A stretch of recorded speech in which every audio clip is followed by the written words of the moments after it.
I wanted to take a moment to talk about our sponsor, Alt21, the foreign exchange and hedging platform that reduces the risk and cost of cross-border transactions. As a board member, there are few better feelings than making a suggestion which adds quick material value to your organisation.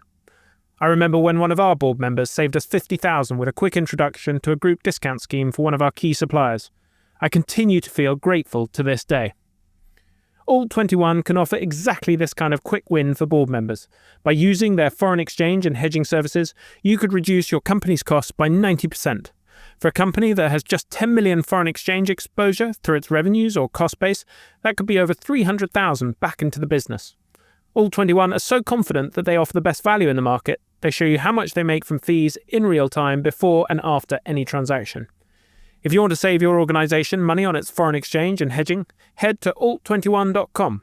That's alt21.com to find out more. Hello and welcome to Enter the Boardroom with Newroll, the podcast exploring what makes great boards and board members.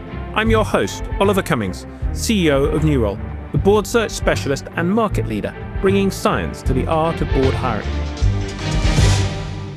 Today's guest, Dame Marie Gabriel, is chair of the NHS North East London Integrated Care System, the second largest ICB in England. She's also chair of the NHS Race and Health Observatory, which produces evidence-based recommendations to tackle racial inequalities in healthcare. In addition, she serves as Associate Non-Executive Director at the UK Health Security Agency, is a member of the Greater London Authority's London Health Mission Board, and co-chair of the London People Board. She's a trustee of both the East London Business Alliance, ELBA, which drives community business partnerships, and the West Ham United Foundation, which supports East End residents and communities. Dame Marie, a huge welcome, and thank you so much for being here. Thank you for having me. One of the amazing things about ICB boards is that you not only make your board papers public, but you also allow members of the public to join your board meetings and indeed record them. And one of the things that I noticed when I first watched some of your recordings was perhaps one of my favourite lines ever for a board meeting, because you started it with, "Could everyone please switch off their mobile phones? And if your phone goes off, you'll have to dance to the tune of it." And emphasising that you have a track record of enforcing that. Is that actually true? And what was the tune? Absolutely, it's true on a number of occasions. I think the very first time was at a staff conference and somebody's phone went off to the lovely Bob Marley tune, "Could You Be Loved?" And so myself and it was a young male nurse got up and danced in front of the 300 staff that were in the room, and it was great. I don't force people to dance, to be really honest, but it's a really good way of making people remember to turn off, and knowing that I have a track record for it, just that I might, persuade them to do so. But I think it's about more than that. I do it because it's about trying to set a culture in the boardroom. And although we're talking about serious business, everybody knows that good board governance is just as much about relationships. And so I give a lot of thought to the culture of the board. And I think it's also important as a chair, as a senior leader in the organisation, that the wider organisation see that you're reflecting the culture. So one of the things that we're very committed to is that people find joy in work. It's not, they spend most of their days in the office or out with patients. And so actually finding some joy in that and bringing actually your whole self to work. So I've got a Caribbean heritage, and dance is a very usual thing for people to do. And so it's kind of important message to the staff and the board about how the organisation operates, to be honest. And that actually really shines out when you watch those videos of your board meetings. There is a wonderful sense of fun that you foster in there. It's not, there are times when it's serious, but there is also a time for individuality and personality. But what was interesting to me, though, is whilst you insist on mobile phones being on, you don't insist on laptops being closed. And that's something I, in my executive leadership team meetings, insist on, because what I found is it's just too tempting for people to get distracted. How do you think about that as a chair?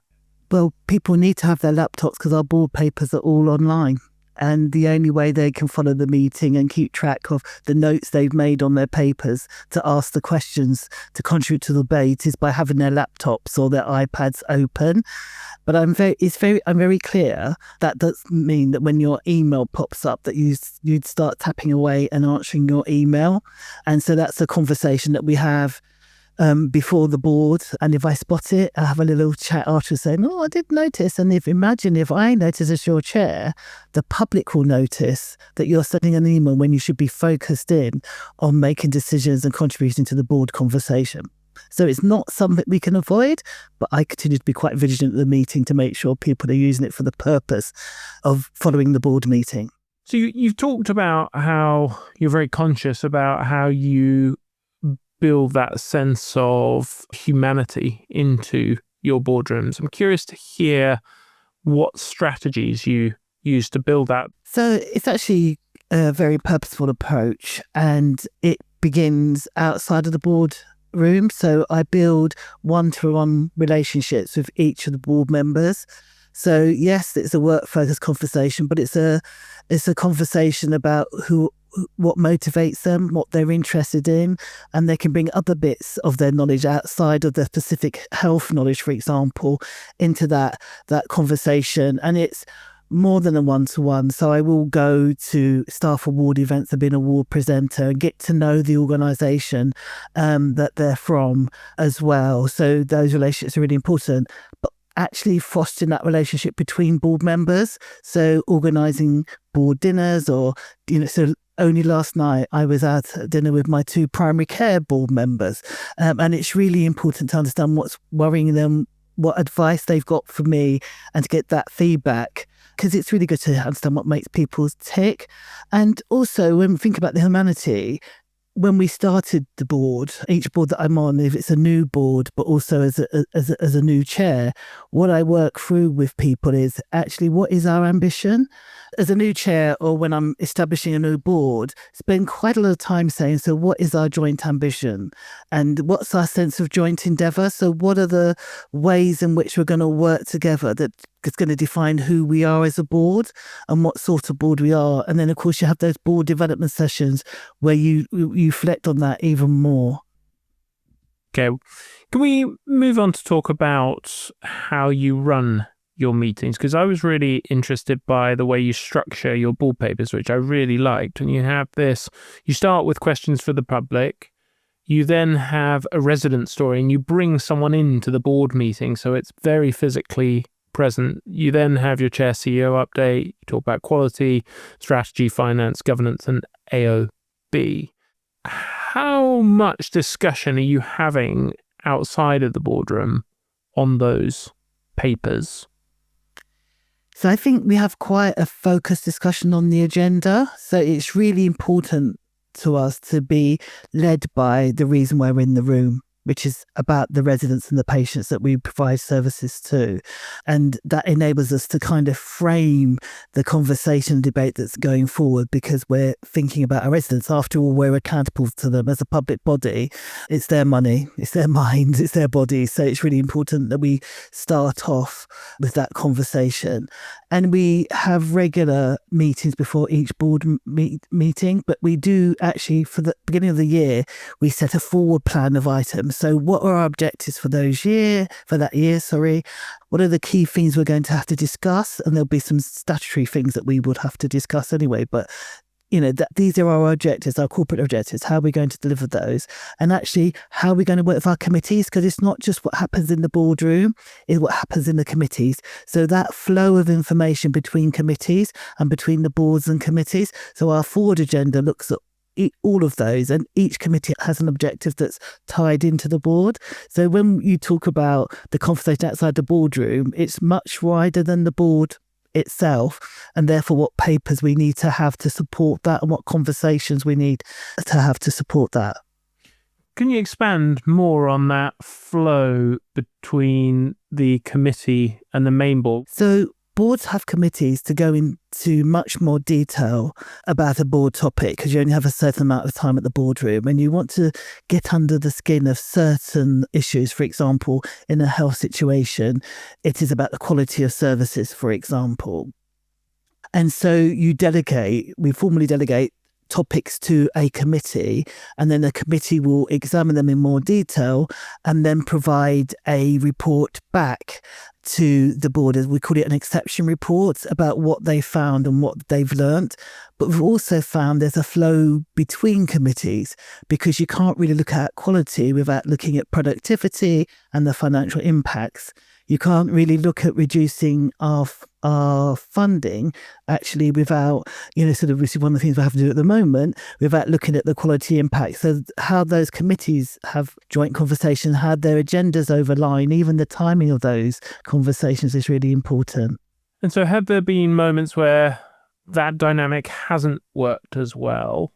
And what have you done to fix it that someone listening might learn from and be able to preempt on their boards? Of course, there are numerous examples of that.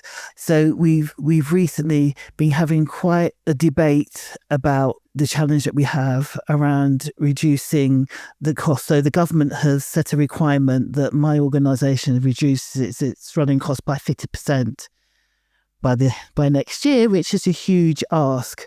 And we were really worried about the quality impacts of that, wanted to have clinical input into those decisions, but at the same time have to make the financial sort of reduction that's being required. And at the same time, we're changing the purpose. So as an integrated care system, our purpose is moving away from being a facilitator of a system to being a strategic commissioner of a system. So what we realised was that there was just so much richness in that we needed to establish a temporary committee that we're calling a transition committee, where we have finance and quality in the room together. Now, we already on our committees have people on the finance committee who are quality people, or people on the health and equalities committee who are finance people. But this is really a focused piece of work to say, we've got to make this reduction. We've got to transform this organisation. So how are we going to make sure we have a real focus that we are doing that well? So we set up a different committee that brings different people together that are usually in separate committees. That's interesting. So if I reflect back, the lesson there is if you're running the risk of two separate committees operating in silos, don't be afraid to create a new cross-functional committee that has those interlinking pieces on it so that they can tackle the problem with all the relevant people in the room. Yeah. And it's a time-limited committee, because once we've done the transition, the piece of work is, but it reports formally back to the board, just as any other committee would do. Yeah, and I guess that time-limited piece is important so you don't end up with endless committees, which I guess is something that haunts some boards. Yes. Your board papers are almost 200 pages long. And this, for those who aren't sort of familiar to the sector, is not an unfamiliar story. It's something I hear a lot actually in our masterminds that we host in the New Role Plus committee, where people come and share challenges they're wrestling with. And for people new to the sector, it's often one of the things they say, like, what am I supposed to do with a 200-page board paper that I can see no one is reading in all its detail? This seems unworkable. Is it unavoidable in the sector when there's so much public scrutiny, or how do you think about that as a chair? So I think because the public board meetings do have papers that are read by the public, that the public have to follow, there is some explaining that happens within that. And also on my current board, where you have all different sorts of partners around the board table, so from local government or the voluntary sector, there has to be a bit more of an explaining about the context of the topic. But we still have a little bit of an informal rule that after the cover note, the pages should be about 4 pages long, but it's very difficult for people. And some do struggle with this because there is that whole history in the public sector of very detailed papers with appendices. It's a bit of a tradition. And it brings in some ways reassurance to people that they've had all the information in hand that they need to have. But I agree. I think it's sometimes really difficult to see the wood for the trees. So we do need papers that focus on the important information, which is why I focus on the cover sheet that we have on board papers to really summarise what the paper's looking at and what it's trying to tell us and ask us to make a decision about, and be really clear what the role of the board is within that. Now, sometimes our papers are on templates that have been set nationally, and you can't really escape from that. And they want a lot of detail within those, and perhaps reassurance rather than assurance. Whereas I don't think reassurance has much room in the boardroom.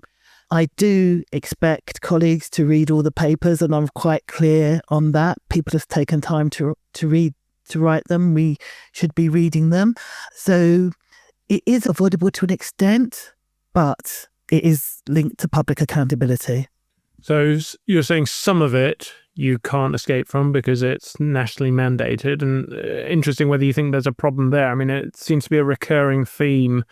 Picking up, just recorded a podcast with Rupert Soames, who's chair of the CBI, talking about, how regulation often has these unintended consequences. And at the time it seems smart, but it's the culture that's much more important. And obviously that's much harder to grasp. And it sounds a little bit like you're headed in the same direction there, that these don't always make sense, but you can't escape them.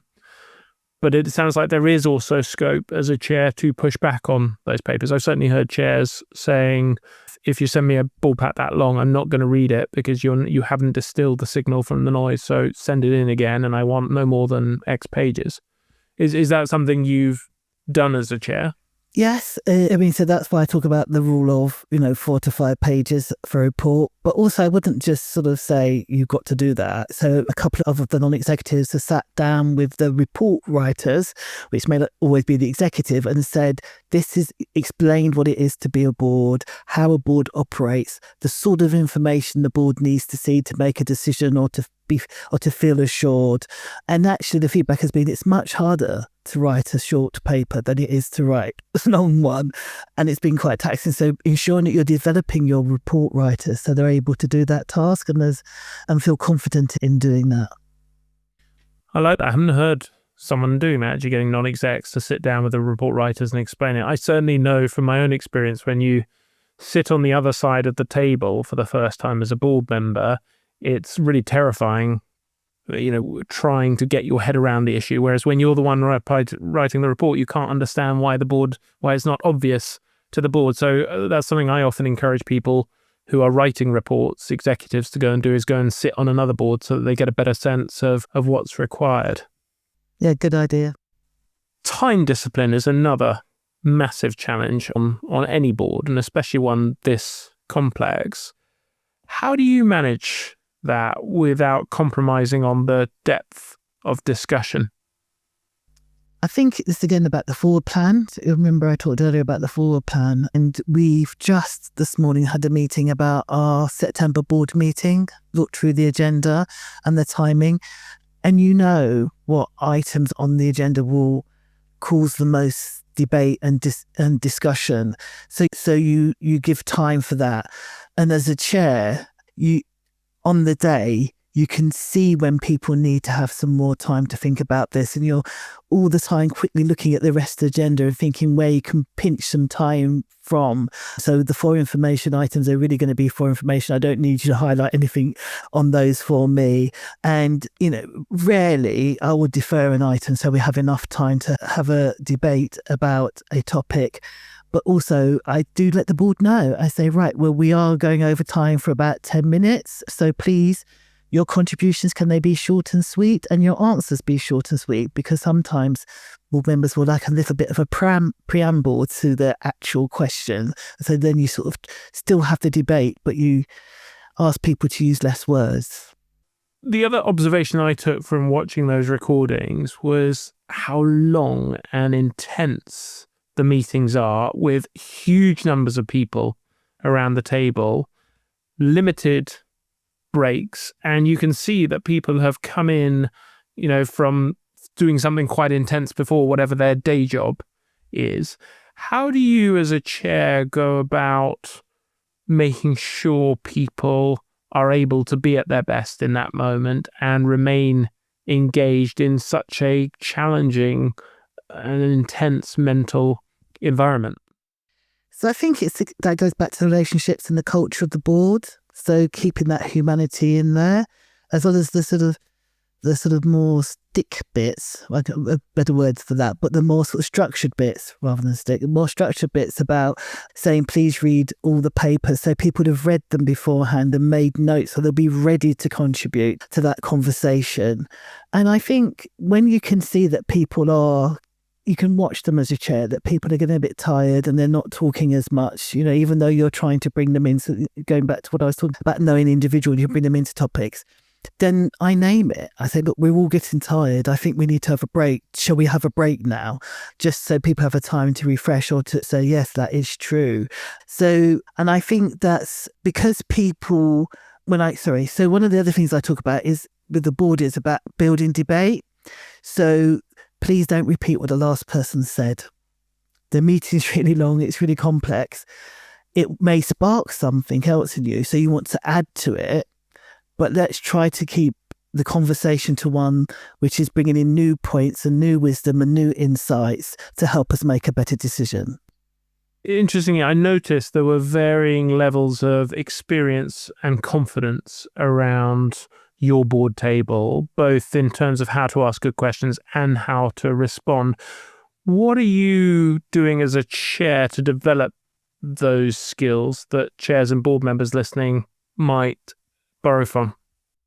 So I think it will always be thus. That's one of the things for chair needs to recognise, that people will always have different levels of confidence and skills and knowledge.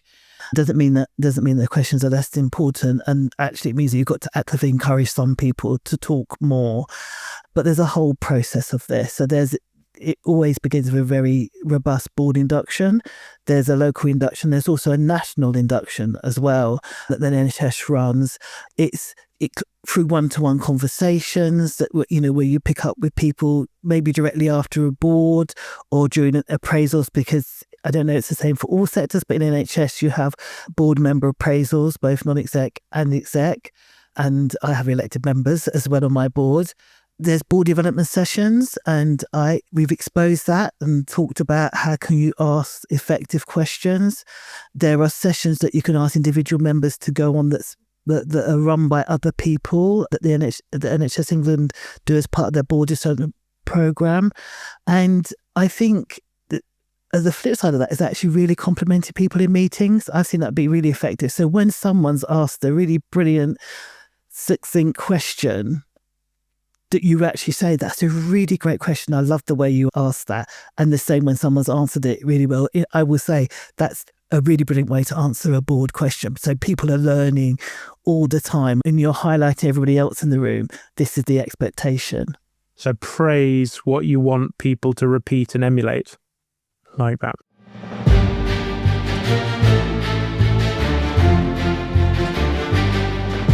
If you've ever wondered how to better articulate the value you bring to boards, you're not alone.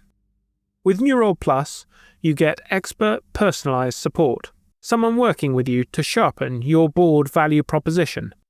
Stay current on fast-moving topics like AI, and open doors to more ambitious, higher-profile roles. Head to plus.neural.com to find out more.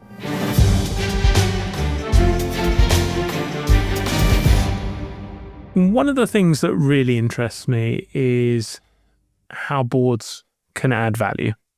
Could you give 3 moments where you feel your board has added most value that listeners might be able to learn from? So I think that, so 3 of them. So I think the first one was about enabling an organisation that saw itself as good to be better. So there wasn't complacency, but there was a comfortableness amongst the exec that they were, we were doing well. Our regulators externally were telling us that we were doing really well, and it was wonderful. The board's intervention was talking about, actually, there's a Charles Andy curve that, you're doing really well, you're going up and up, and then suddenly you start to go down. So we're at the top. What do we now need to do to actually be better. And that started a whole debate about what more could we do. And that was of East London Foundation Trust. And what it ended up doing was taking this whole systematic approach to quality improvement that's led it to being outstanding 3 times judged at by external regulators. And that wouldn't have happened if the board hadn't, the non-executive member of the board going, well, what could you do differently? I think the second example I'll give is probably when we've been in crisis. So if you think about the COVID pandemic, boards had a real role there, which wasn't so much about oversight and performance, but actually supporting the organisation, making sure we stayed true to our values as an organisation, and making sure we held people and made sure that people had time away from work. So being really conscious about that during that time, about what was important and operating differently. So that was a really important time. The third time actually was a risk discussion. And so in the NHS, there wasn't at the time a conversation about appetite for risk in the organisation, and the board talked about, what is our real appetite for risk? And the execs thought they were being really risky, and it was really brilliant. And then one of our board members said, who's an entrepreneur, said, doesn't feel risky at all to me, and made us look again at risk and how we viewed risk as a sort of a public body that was probably more risk averse because we're directly answerable to politicians. I love that. Can you expand on that some more? So for a board member who's listening to this thinking, what does that mean for our risk and how could we bring that to our board? What was it that entrepreneur unlocked? Yeah, I think it was the surprise that we thought we were doing really well in terms of our risk management. And what we did, I think it was the comfortableness, because it's that same organisation that had been told it was outstanding. And we really take risks, we're really innovative, it's really great. And then to have somebody with new eyes come and say, well, actually, that isn't that risky. What are we doing? How are we using, because they were very good at money, how are we using our money to reinvest? What things are we trying which are different, that carry more risk that they might fail, and how are we learning from those failures? So it was a different mindset really to put around the question of risk. Whereas really, so usually in the NHS, you try to minimise the risk to patients, and you have a lot of clinicians involved, which is all about minimising the risk. But here you had somebody saying, well, let's be bold. Let's try some new things. Let's work with people who use our services and ask them, how would they like to have this service delivered differently? Do we always have to have one-on-ones? Can we have group settings? So really just trying to help us think differently about how we deliver services, but how we looked at investments, for example, how we actually truly did innovate, or are we pushing the boundaries of our comfortableness enough? So is that, to check I understand, is that a shift in mindset then from thinking about risk as a bad thing that needs to be minimized to risk as an opportunity? Where are we comfortable placing chips that might lead to outsized returns? Is that what happened there? Yes. And how did you pull that together? Because I imagine that must be a really difficult thing to do. I know from friends of mine in the health service that one of the challenges is that when things go wrong, people get blamed, and therefore people stop taking those risks that they would do if it were their family, recognizing there's a risk it could go wrong. So how did you embed that mindset in a culture where that can be quite difficult? Because that is about changing your culture, isn't it? And it's connected to that systematic approach to quality improvement, that taking risks is a positive thing. Taking risks is a good thing. So one of the things that happened, which I knew nothing about, this is what they did to their chair. I go into my office and into the building, and there's all these things, posters up going, break the rules, take some risks, let's stop doing something. And so even in front of my door, it was sort of telling me to take a risk or two. And I sort of wandered into my chief exec's office and said, what are we doing? She said, well, we're looking at our risk appetite, and we're actually involving all our staff, in all of our premises, there's these posters got up asking people to take risks and asking staff to come forward with ideas of things that we could stop doing, things that we could do differently. And it led to hundreds of different ideas, of which we then took some key ones up and started to think about how we could deliver care in different ways, how we could actually say, for example, rather than having to have a doctor in the room, it could be led by a peer. So that's somebody who's had development and training, but also experiences a mental health trust, severe and enduring mental illness, but that they're providing support to people that are on hospital wards. And we expanded the number of people that were peer support workers. So people who feel it and knew it and were able to share that experience and support somebody and understand what they were going through in such a deep way because they experienced it themselves. So there's an expansion of that workforce. So that was a risk that we were clinically, you'd have thought, oh my gosh, we've got to have all these qualified doctors and nurses. But actually, qualifications come in different forms, don't they?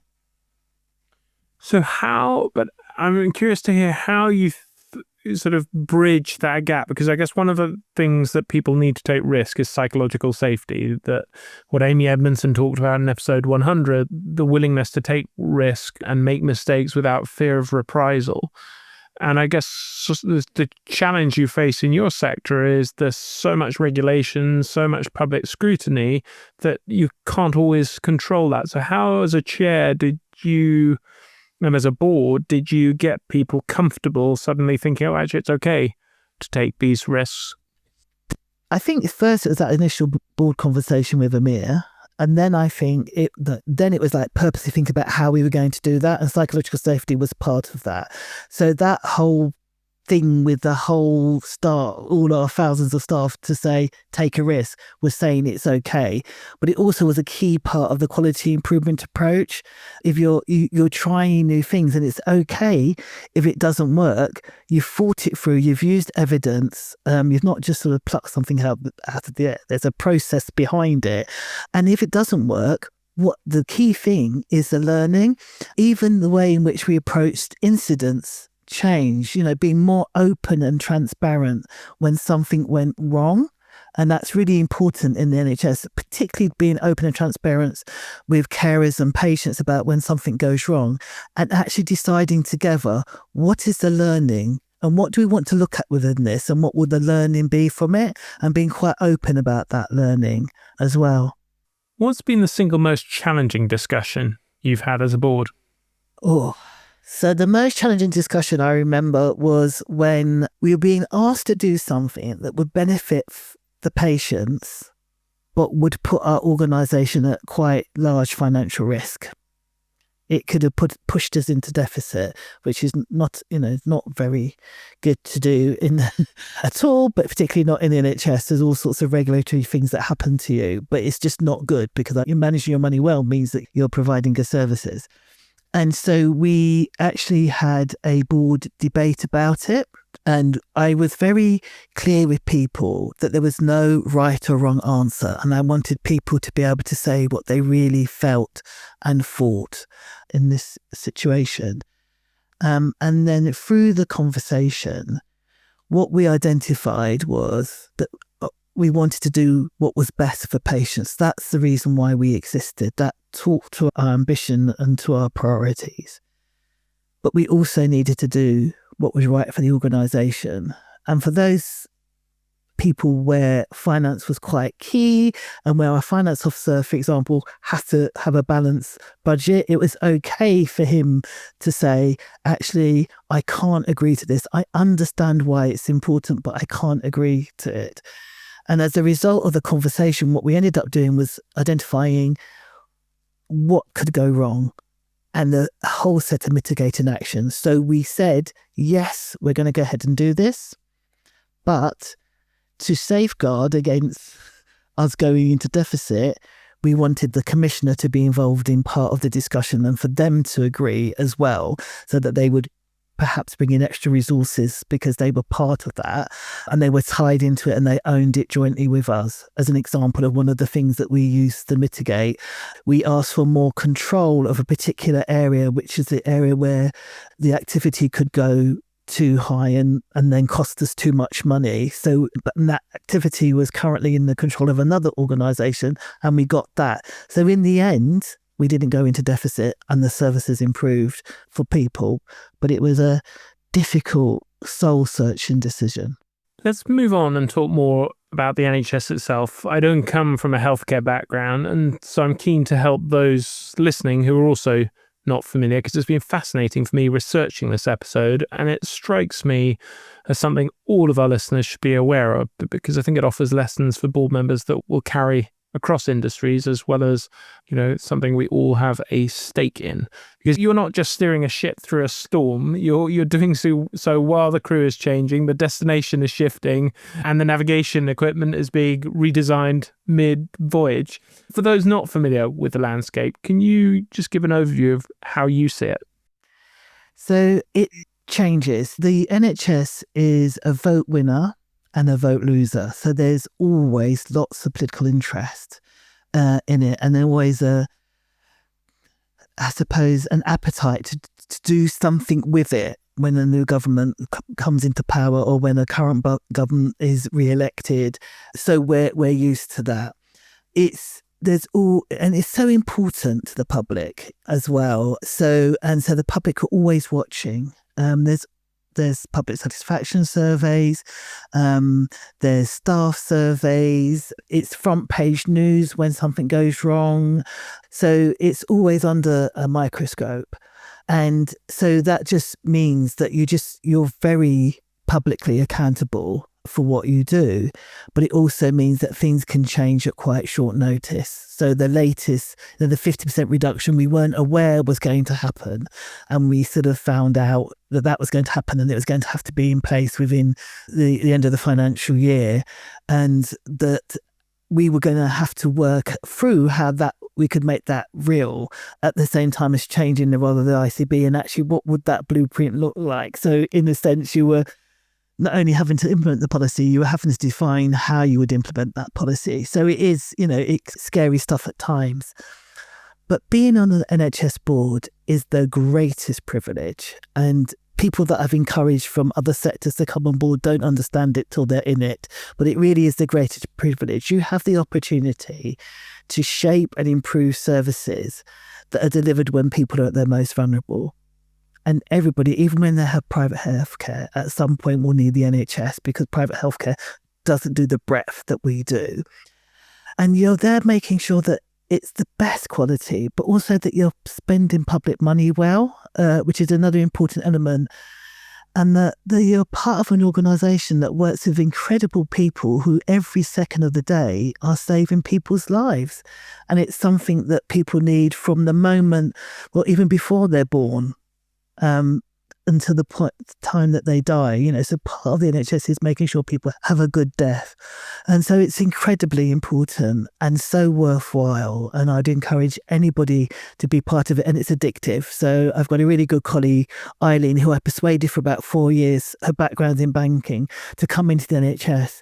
And as soon as she agreed and I got in there, I said, right, you're going to be a chair. And she's looking at me sort of a cascade, but that's what she's doing now. And, and she becomes the biggest advocate for people to be involved because you make such a difference. I can't imagine how difficult that must have been to think about how to make a 50% reduction in costs by the end of the financial year. Can you just talk us through what have been your key learnings from that experience that board members listening might learn from? So I think, first of all, you just have to deal with the shock. Personally, it's a surprise. It was a surprise, and we didn't see it coming. Lots of other things you see coming. So as a chair, part of my job is to be involved in national policy development and to try and shape it, inform it, respond to it. Which is why you see I'm involved in all these other bits and pieces, because it's trying to be part of defining the context in which my organisations are going to operate.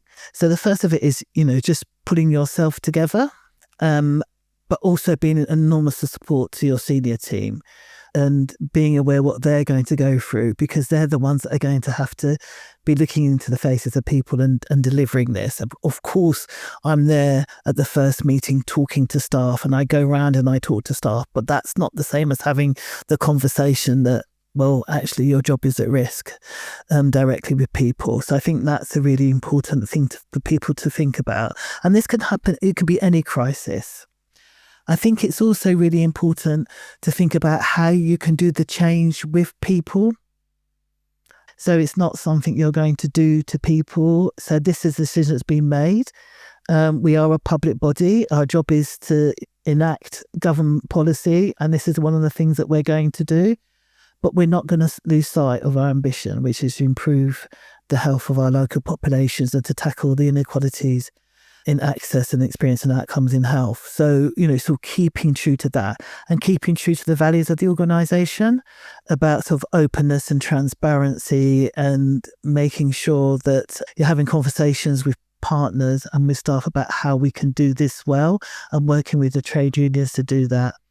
I think the other thing that's been really important is to just have empathy, to understand what this must feel like to people that are going through it, and to have continuous conversation, even if you don't know, because a lot of this at the moment is all we don't know. So we're waiting as far as possible. We've got everything ready to go out to consultation for this % reduction, but we don't yet know where the money's coming for the redundancy payments.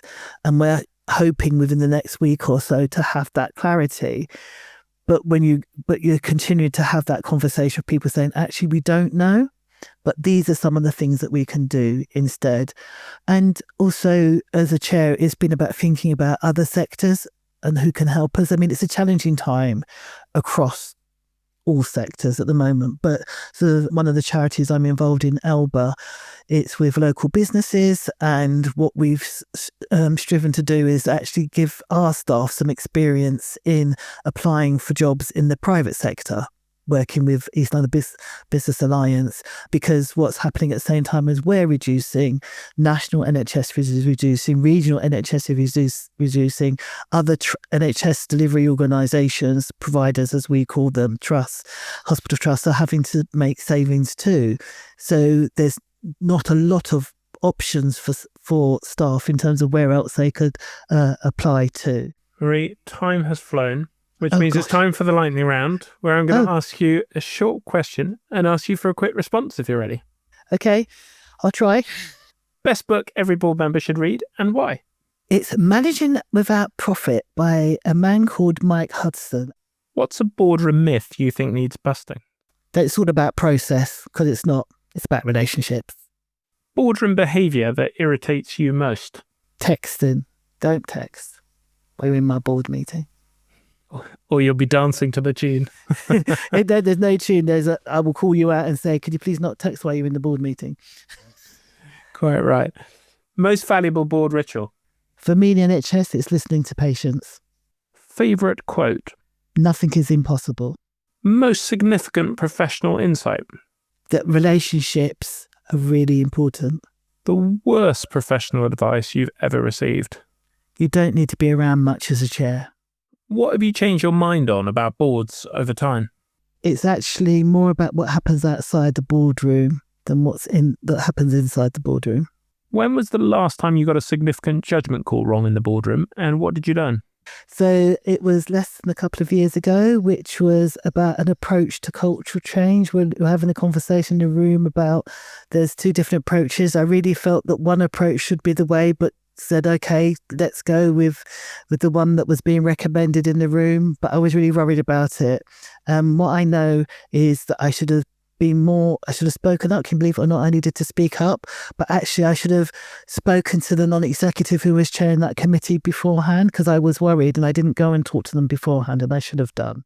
Because I think that's a situation a lot of board members find themselves in. What might you have done differently that would have led to a different outcome? I think it's two things.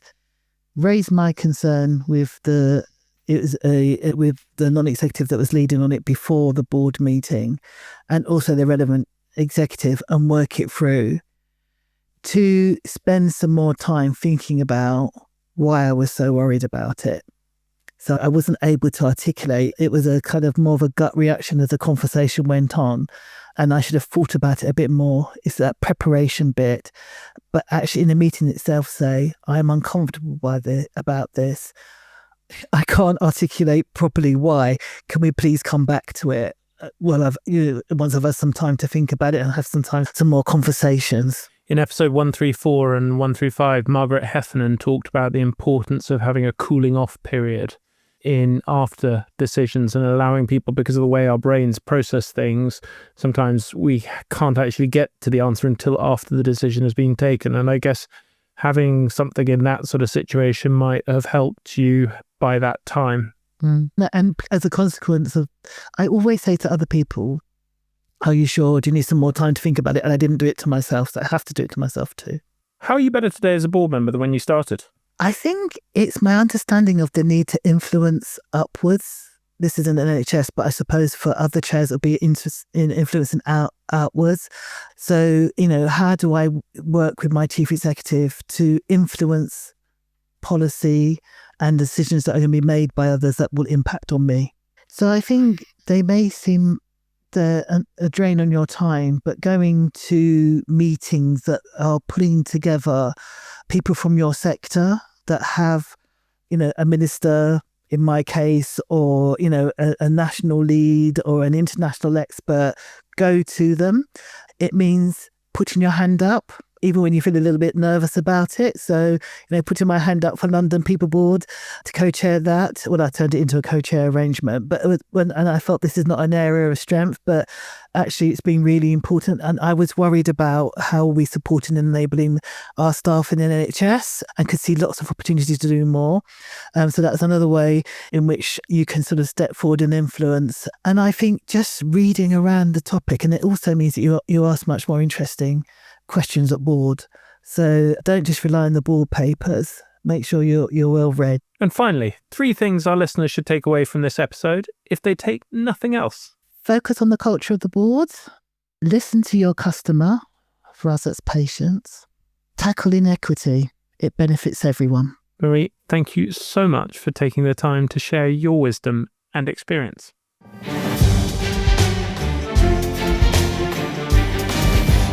If you're ready to sharpen your board proposition and open up access to more aspirational roles with expert guidance alongside you, New Role Plus can help.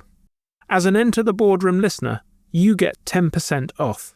Head to plus.newrole.com and use code ENTER at checkout.